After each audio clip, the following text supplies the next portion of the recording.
समरकंद में शहबाज शरीफ की घबराहट तो आपने देख ही ली, मगर पाकिस्तान में नून लीग की सोशल मीडिया सेल की मुश्किलात बढ़ गईं। शहबाज शरीफ की असल फुटेज के साथ छेड़छाड़ महंगी पड़ गई। सोशल मीडिया ब्रिगेड ने हकीकत दिखला दी। फोटोशॉप तस्वीर में ये बतलाने की कोशिश की कि आलमी लीडर शहबाज शरीफ को बड़े गौर से सुन रहे हैं, जबकि असल हकीकत क्या है, हुआ क्या था, आपको दिखाते हैं। गोलमाल है भाई, सब गोलमाल है।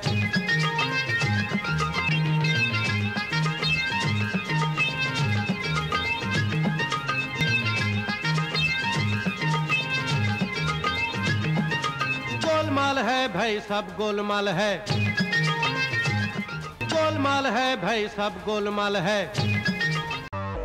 कौन कौन कौन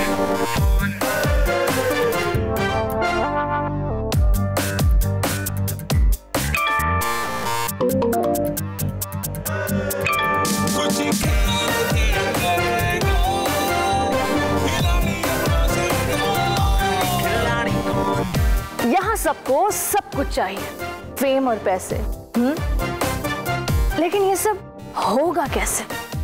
लेट्स फाइंड आउट। आखिरी खिलाड़ी कौन?